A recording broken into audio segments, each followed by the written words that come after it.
Hi guys, Digital Sticks here, and I wanted to give some context for the videos that I uploaded recently.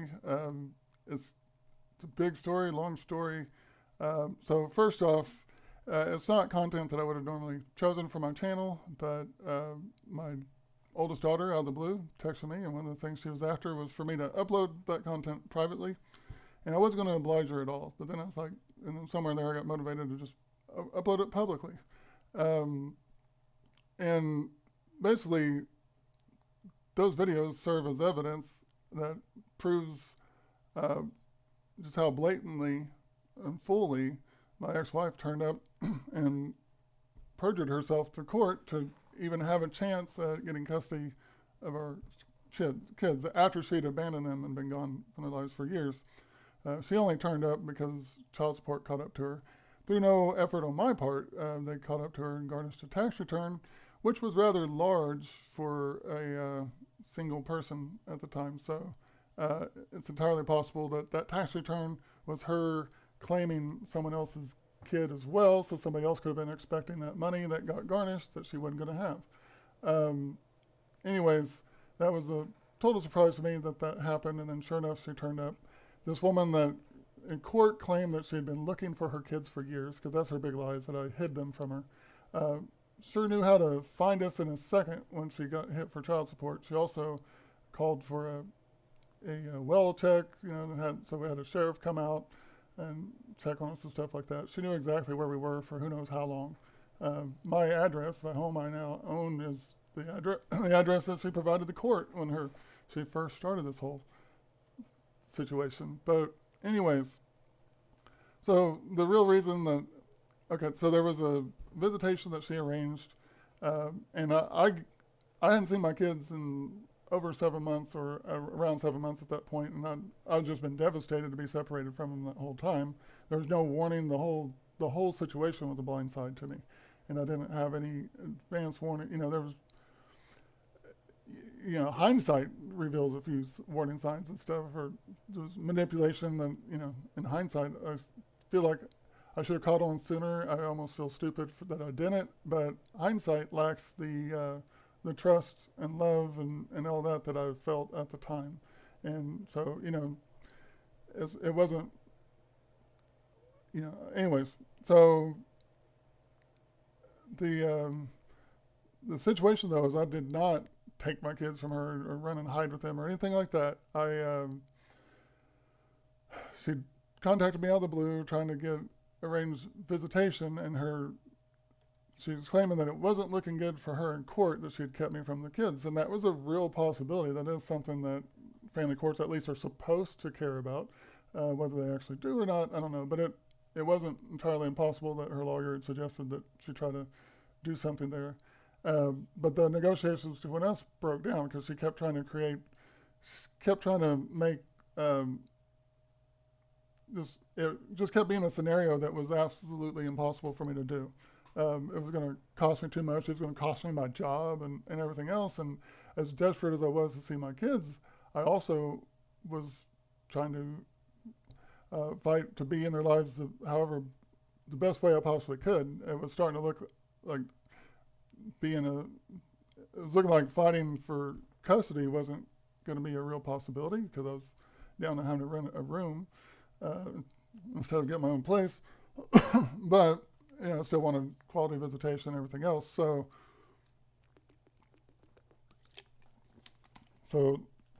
losing the importance of my job wasn't just selfish. It was important. I mean, obviously jobs are important, period. But that was it was critical for my kids and the situation with them as it was for me having a job.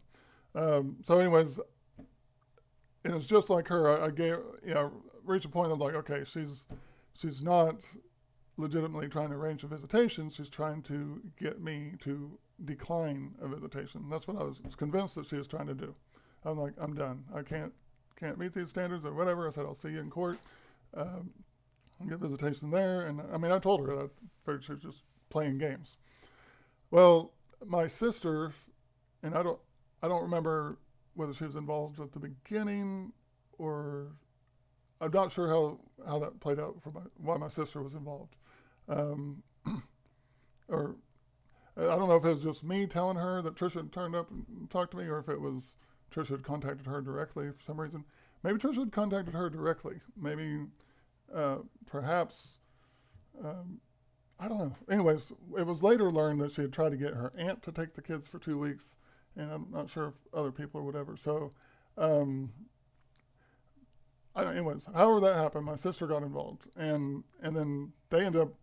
It was arranged that my kids were going to go to April's for 2 weeks, and I was going to be able to visit them over there, I mean, I was just wow, I was gonna just a weekend, just a chance to get to see them had me like, and then suddenly 2 full weeks of it was. Oof, hang on, sorry, the the the emotions of that moment just kind of tried to come back and could stay composed on the video. But anyways, I mean,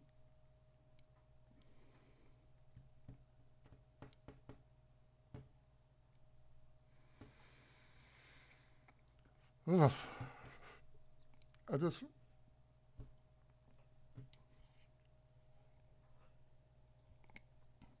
dang it, parts of yeah. Anyways, that's why I said attempt.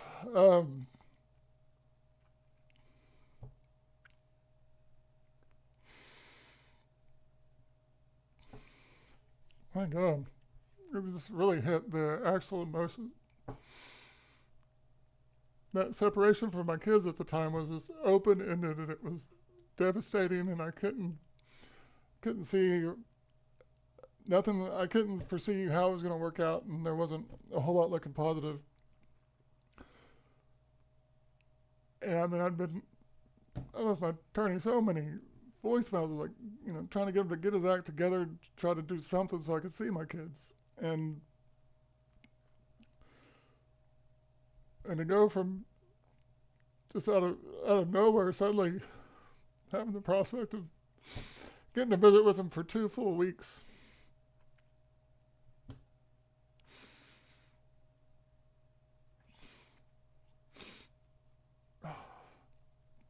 Dang, that was unexpected. There's been so much that's happened since and stuff that I don't get. I'm aware of how devastated I was. I don't actually connect with the actual emotions of it often. I'm just aware of it. Anyways, gosh, there was so much. Anyways, I couldn't believe I was gonna get 2 weeks. But one of the things that was arranged was I was supposed to stay with my sisters in a, because she was insisting on somebody to supervise. There wasn't a need. There wasn't a need for supervised visitation, but that's not the way people playing toxic games of divorces work. And so I asked her, what, anyways, I challenged her on the supervision part, but I already knew what she was doing. She's trying to save face. So, anyways, this was arranged. So my sister and her husband went down to pick them up, and then they were going to be staying with them for 2 weeks. There was nothing that prevented me from having my kids alone or whatever, but I didn't know how the process would play out or whatever. It just seemed to me like my best interest for the going forward with court and all that was just to demonstrate good faith with the arrangements and agreements and all of that. Plus, I wasn't really in a position to take the kids. I was renting a room from a single mother of one child in a 3-bedroom apartment, and she had another daughter, an adult daughter that was still later supposed to come stay there as well. And anyways, there was nothing in my situation that said, hey, that was a great time to take on 4 kids. I wasn't in a position to do that, so that wasn't even the plan. And but my sister, the day that they were picking them up, I'm still just like thinking this is still they're probably playing some games or whatever. For whatever reason, I was very eager to get an update, to have my, for my sister to confirm that they had the kids picked up, they're on their way back, and just to know that I'm going to get to see them. This is really happening. And my sister did not return my calls, or answer my calls, return the calls, or send me any message or anything. I don't even recall now whether or not she did. I'm thinking that she didn't send me anything until they were like back at their house or whatever, um, which was, I don't, I didn't understand what that was about at the time. But then it really took like, I don't remember exactly how she was acting right there, but it seemed like right away it was clear that, I mean, it wasn't, I didn't know right away that it was just going to go on and go on, but it was pretty quickly that I realized that April, my sister, seemed to be on a power trip since she had my kids and was supposed to, or whatever.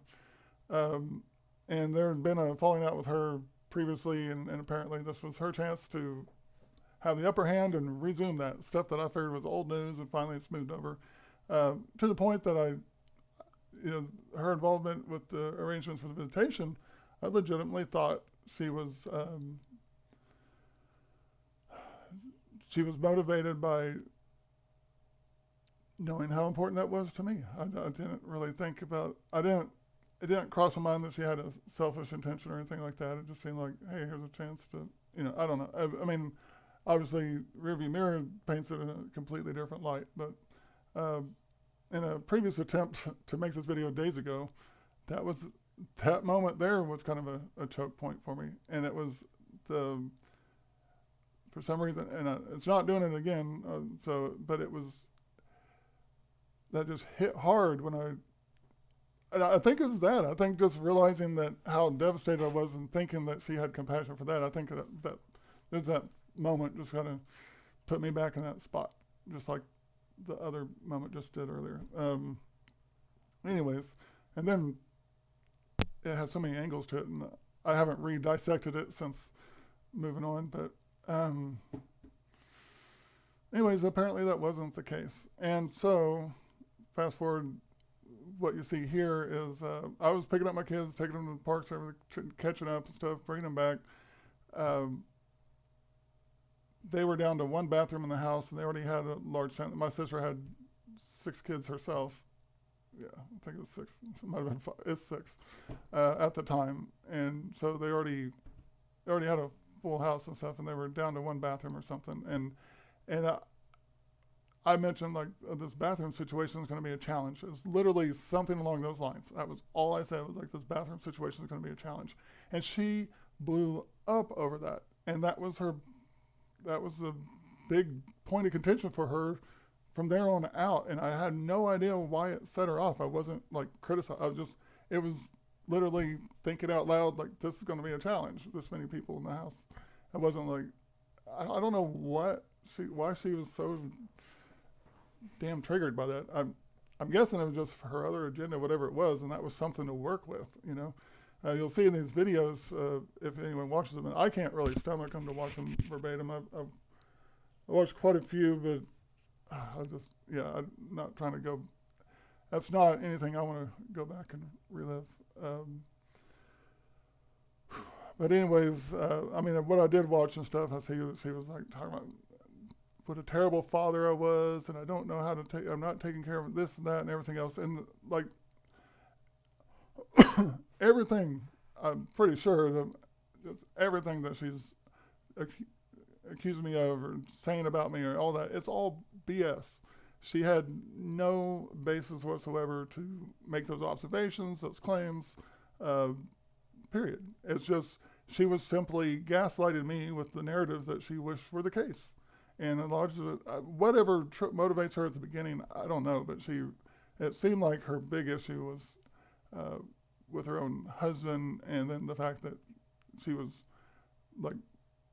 going crazy because she couldn't get other people to be on board against him, basically. And I'm pretty sure that was the main falling out while I was there too. It's just, and the thing is, I'd never ever once seen anything that even hints at her husband being anything remotely like she tries to paint him, which he's no longer her husband now, good for him. He's a pretty stand-up guy. I don't know why he participated the way he did. I mean, obviously he wasn't active, but he wasn't. I think it was just that, like he was trying to lay low, that was his deal, like just endure it, lay low, let it be what it's going to be, and so because he's not, I don't see him. The only thing unreasonable he's doing towards me in that is not like stepping in and telling April to get her act together or whatever, But he's not actually, it was just, I mean, she rails against him in that. Anyways, so here's the thing. I don't have it on there to shame her. In fact, I'm saddened by that. Like, like to see those videos on there and make it public. But most of the people publicly that would see it don't know us, don't know her, So it should be inconsequential. I do have a few family and friends that see this, but it's also potentially useful later for more backstory for my story if I ever reach a point of telling that. That's obviously not. Anyways, but my story just goes and goes and goes and goes. What I've been through, there's a reason why I haven't told much of it. But in any case, it saddens me. Like because it's the past. Like for me, it'd be like, it's old news. I didn't try to shame her at the time. I didn't try to shame her all these years since, and I'm not now. And but here's the thing is it's not old news for her. Like it seems like it should be. It should be. It seems like it is, or there for a while it seemed like it was. And then when my ex-wife turned up and she's trying to lie about how all of that transpired, I messaged or called my sister or something. I said, reluctantly, I was going to have to produce some of these videos as evidence, or at least I thought. So I told her, look, she's lying. She's saying that I just tried to hide the kids and stuff like that. It's like, that's not the case. I said, look, I'm going to have to show them what actually was transpiring, which, so I just want to let you know in advance that we, can probably do something with these videos. And I just want her to know, I don't remember verbatim how I said it, but I was letting her know that, it's going to come down to using them, and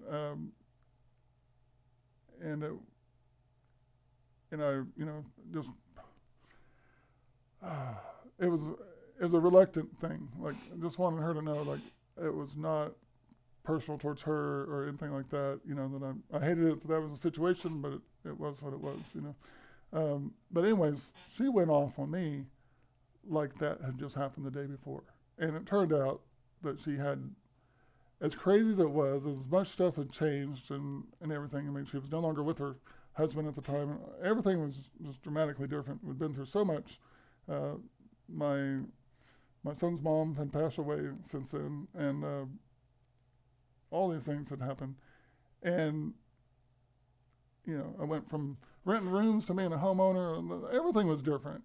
And that was years ago. It was 2012, and this was in 2018 that I mentioned this. And she went off on me like it had just been the day before, and it was a fresh wound, an open wound, and that's why the bottom line is, well, I'm kind of saddened to post it because in my mind it's old news, and I wouldn't want to shame anybody for whatever, move on. But with her, it's not actually old news, and so she doesn't want to be exposed for it, I'm sure, but it's not the same thing. She's not embarrassed by it. She literally stands by her behavior, and even though none of her comments or anything should have aged well, she doesn't pay, it's just her narrative is in her own mind, and she's sticking to it. And she doesn't, for damn sure would hear all about it if something actually validated one of her points. But when nothing validates it, when time proves it's total bullshit, she doesn't backtrack from it. She doesn't recount it. She just ignores what's inconvenient to process, I guess. So I haven't talked with her in years. Somewhere in there, I went over to her house with for a Thanksgiving thing, and it was fun and cordial, okay, but it was, but I just reached a point I don't trust them. They're toxic, they're gossipy, they do stuff, and really the fact that she did that. That Thanksgiving thing had to have occurred before that because I'm pretty sure I haven't talked to her since that. I mean, when that was like old news. But anyways, all right. So I don't know how long these will stay up, but the reality is her behavior.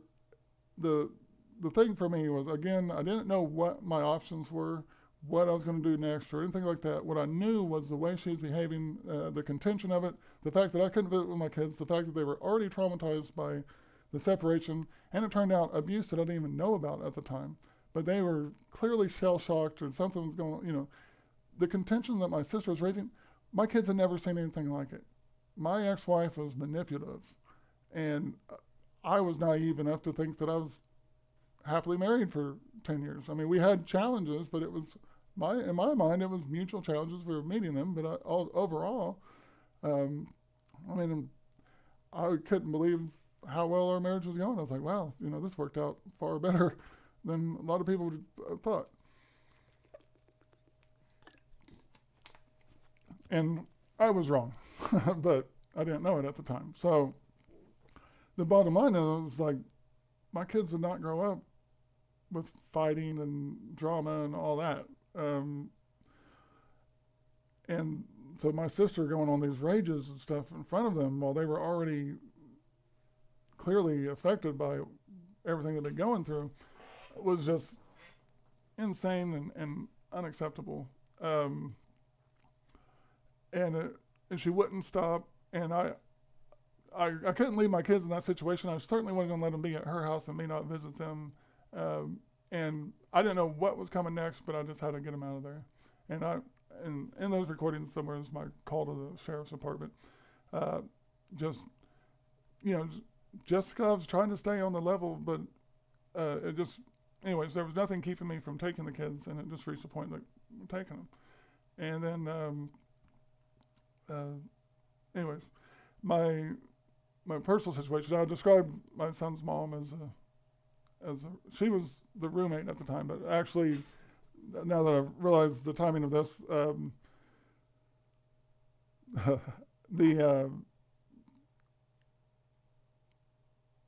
my ex-wife randomly starting this conversation about visitation happened on the same day that Rebecca found out she was pregnant with Matthew.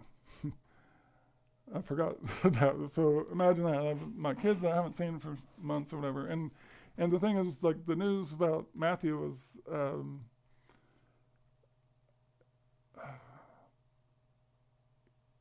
it was, I mean, he's a blessing. He's great. Eventually I'd never, but at the time, one of the things that I was having to process at the time was like, what does this mean? Okay, so if it wasn't the same day, then I just found out about Matthew like the day before or something. It was, but I'm pretty sure it's the same day. But Rebecca didn't tell me by phone. She just said, I left you something in your drawer or something like that. And it was a pregnancy test, of course. Anyways, that was, the thing was, I didn't know what that was going to mean in court. I didn't know what it meant, but I knew that I wasn't going to fail to take care of a child of mine. I was going to fail to love a child of mine and try to give them the best future that I could. And,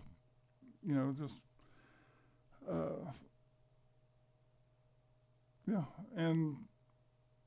But apparently that was a major thing that made us to, I guess that no matter what, my kids were going to be part of the equation as well. And so when I'm, communicating with Rebecca about the way things were going at my sister's or whatever, and I got to get them out there, she's like, it seemed like she was like, bring them on or whatever. But again, there was she'd only met them like, just a few days before or whatever. And of course, because it was expected they'd be going back to their mom, I only introduced her as a friend. I didn't we didn't let on to there being much more to the situation than that, because I didn't know how all that was going to play out in court. But so yeah, not only did I not take my kids and hide them from her and have this plot or whatever, I didn't really even have the circumstances to even do that. It, it just reached a point that something had to be done about the kids being in there, and then just so we managed to go from already being in a crowded situation to making it work. And for that phase and stuff, I mean, Rebecca did. She was a godsend. She helped handle getting them in school, stuff like that. I mean, obviously I had to participate in that too, because I'm the one that actually was their official guardian. You know, there was no divorce decree, so I was their actual biological parent with equal rights to them. I was able to get them in school. So yeah, and then from there, I didn't know what was going to happen next, but I tried to, you know, I've reached out to Tricia many times after that, and you know, she had a final phone call with the girls, and I think Ethan was up, but Clinton was like crashed out, so she didn't talk to him. But anyways, that wasn't supposed to be a final phone call. That was supposed to be just a chance for them to talk or whatever. And I think she was demanding it. You know, she was acting all, but she was, you know, trying to make it seem like it was kind of a standoffish situation more than it was. Like, you know, I tried to show goodwill and good gestures throughout it. I never once like, aha, now, you know, because the divorce wasn't a game to me. It was a blind side to me. I spent the first few months struggling with just the reality that my family wasn't, you know, obviously like the first month or so, just thinking she must be having some kind of hormonal thing or something, and that this is gonna, you know, we'll get it figured out, you know. And the way the process played out, I was like, no, we got to work this out. We can't be separated. You know, this is just a mistake or something. People, you know, I thought the process was broken and screwed up. But from my concern initially, wasn't that I'm getting screwed over, but just that, well, we're being robbed of the chance to save our family here or whatever, you know. And that wasn't the case. So, but I didn't know at the time, and so. Like even when I met Rebecca and then things progressed into something more than just being roommates, even then there was some hesitation, like and it seemed like by that time should be pretty well established, but I guess somewhere in there was still that, I don't know how to quantify it, but somewhere in there was still the like me moving on with another relationship was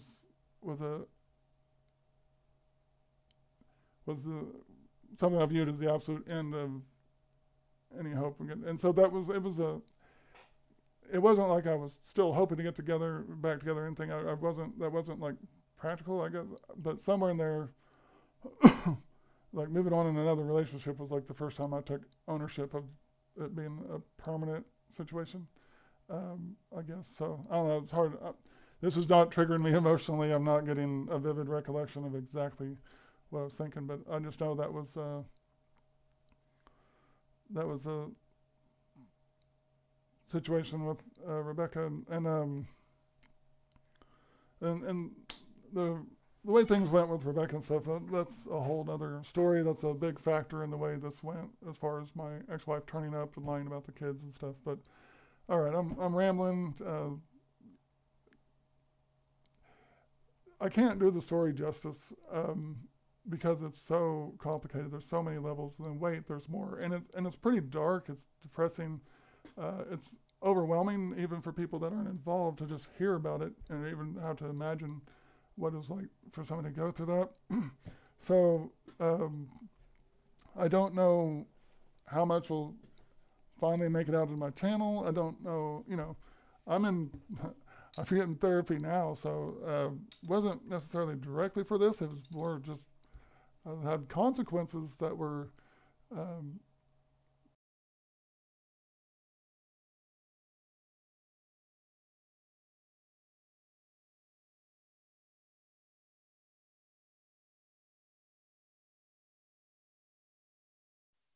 Okay, so this died. Here we go. I'm back. All right. So I had consequences uh, that basically, and I think I do have a video talking about some of mental health issues, but I was being affected in a bigger way than I realized. And so, honestly, a lot of people like, well, a lot of people, my brother's my only legitimate relative that truly like appreciates exactly what happened. So he's like, yeah, it makes sense. You know, when I'm feeling myself being a little bit crazy or whatever, he's like, no, you know, it's, or just the different struggles the whole time. It's like, you know, he basically, he knew, you know, it's like yeah, I didn't have to, he knew my work ethic. He knew what I was accomplished and stuff like that. So when this stuff was affecting me, he didn't, he didn't think any less of me at all, for sure. If anything, he thought more of me for just standing up and carrying on. Um, but anyways, I'm not a stranger to this stuff, and you know, of course, just the blind side of my divorce occurred in 2012. So since 2012, I've had uh, various levels of intentionally toxic drama that related to other people, and then obviously some manipulation before 2012 that I just wasn't aware of. So, anyways, one thing that I've learned for certain is to uh, forgive, and just in the form of don't let it go. Um, don't worry about vengeance. Don't worry about whether or not someone gets away with something. Don't hope that something. Just don't worry about it at all. Like if you, for, moving on, cut your losses. Like, and especially in situations that, you know, it's not like when my kids were in the balance, it was a different situation. When they weren't immediately in the balance anymore or whatever, and the dust was settled, and then it was over, you know, and it was, you know, it's time to move on and stuff, and that's all I wanted to do. And so it was very frustrating to be getting tripped up and held up and having struggles that I didn't understand, because technically I did everything I should do to be able to just move forward. And I was stuck, and college didn't go the way I expected, and college is where the first is where I first was running into my new challenges. Um, but there's multi levels of that. I have ADHD and stuff like that. So just being a single father, going through that, there was still some of the custody stuff that occurred while I was already in college and stuff. So there was lot of stuff that caused me to not realize there was something more going on. And I spared no effort trying to get things turned around, and sort of therapy for me was a last resort, but largely because I just uh, I was not seeing the scope of it. Like I'm not opposed to it. Like if I would have, you know, I was suspecting possibly some PTSD or something, but I still, you know, I researched a little bit. I was like, couldn't make a clear connection to it, and I just, you know, I was also, you know, I had a regular doctor and stuff, so I had like antidepressants and stuff like that, but I didn't.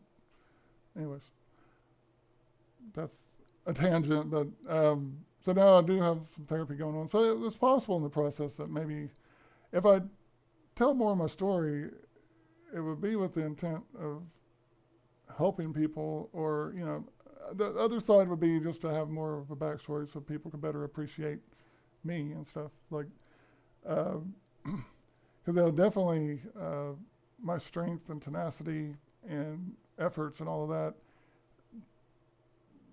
My my circumstances, people that don't know me and what they see now, they don't get even half a glimpse at what who I actually am or was, or whatever, and that in itself becomes troublesome. It makes everybody strangers. Even I'm friendly. I have no trouble striking up conversation, making friends.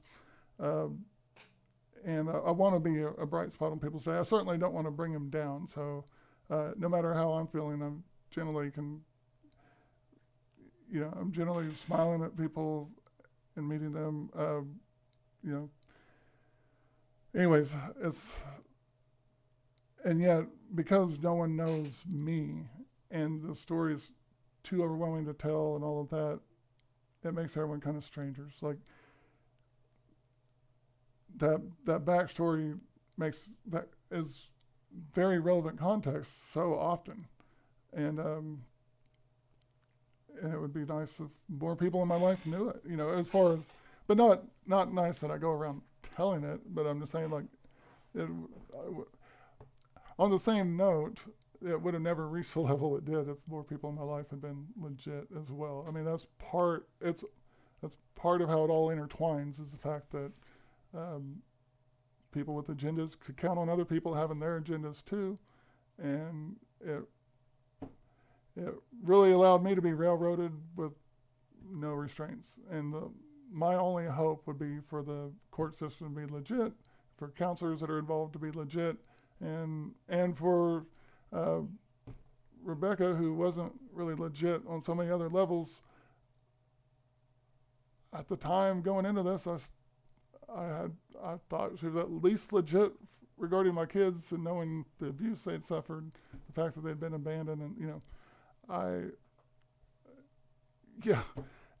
she ended up being a co-conspirator with that in the process, and that was it's a catch-22. There's aspects of that I can understand, or that are par for the course, I guess. But then there's aspects that blow my mind about it, with the main ones being the best interest of my kids. I just can't believe that didn't come before anything else. But anyways, that's a whole other story.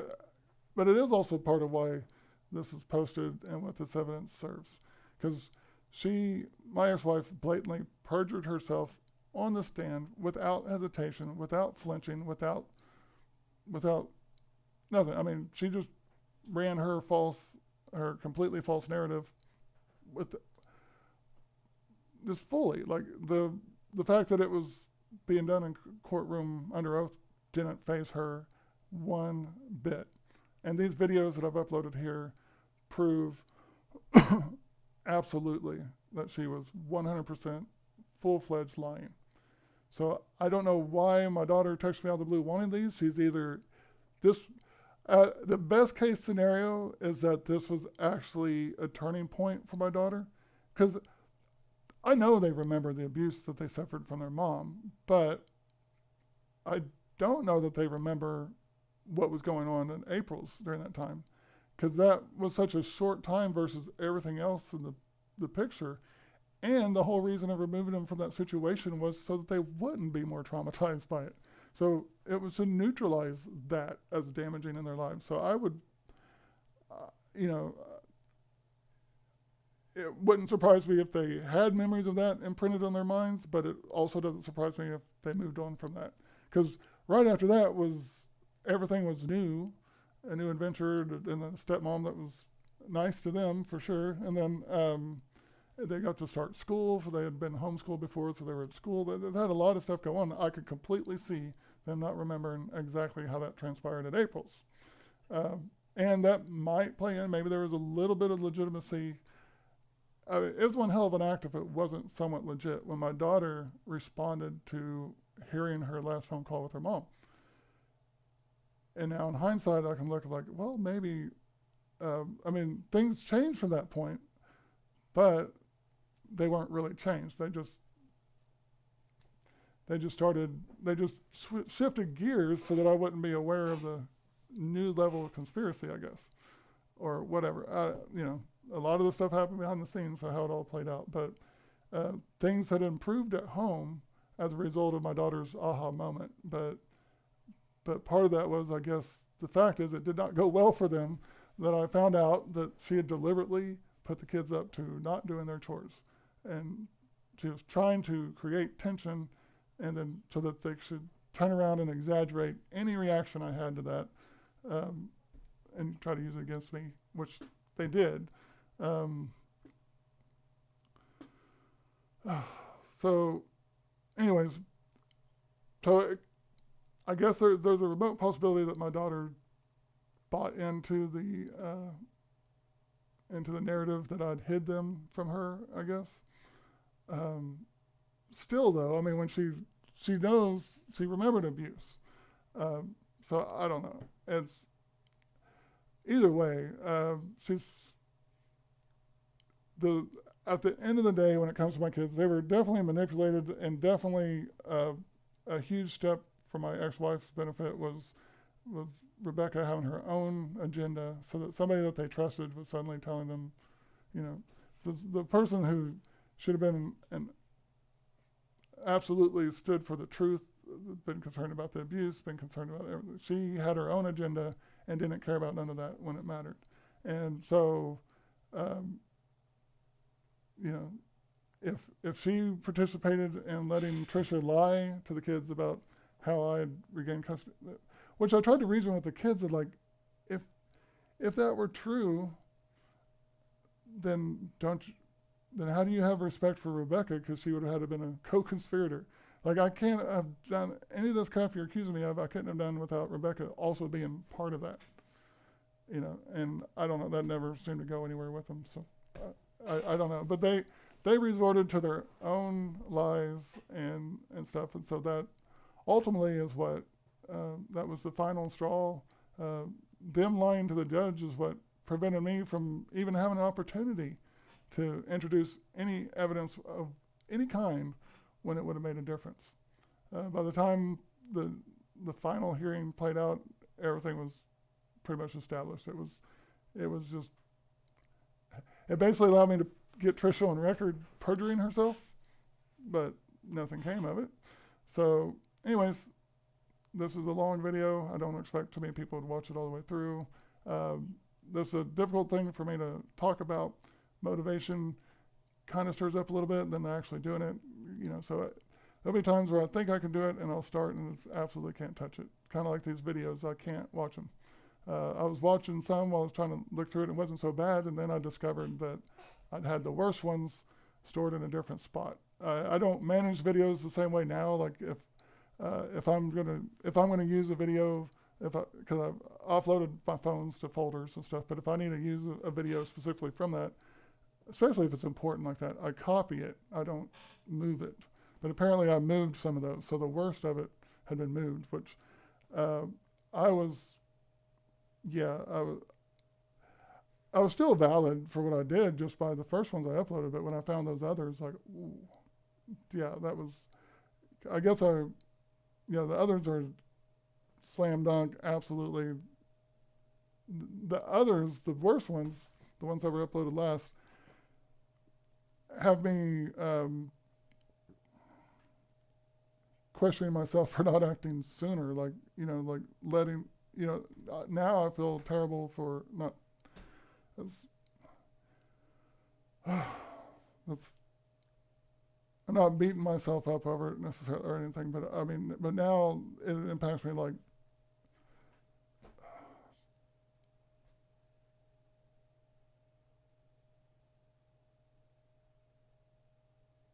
how do I don't know if that's triggering some emotion, it's giving me some pause, but,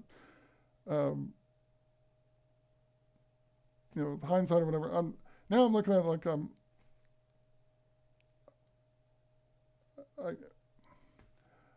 it's easier to do in hindsight, I guess. Like, now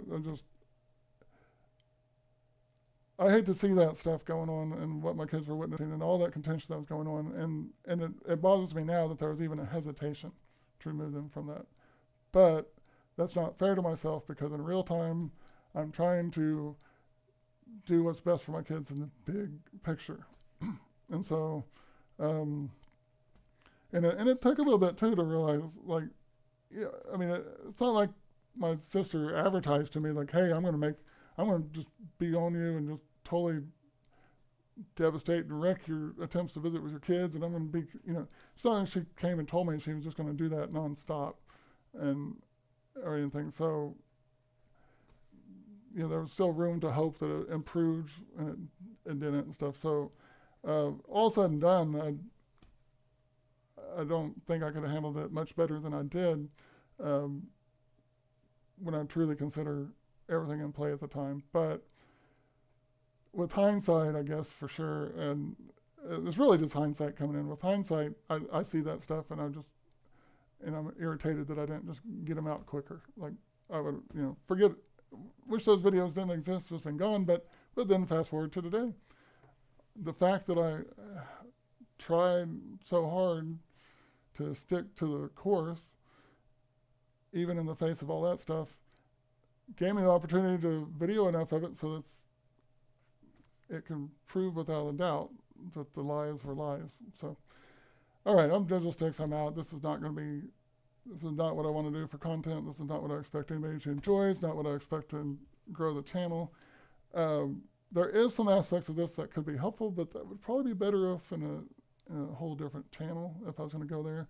And I don't know when or if I'll actually reach a point that I can do that. Because, a big way I cope is by moving on and putting it in the rear view, because it's too painful to be dwelling on it and stuff. And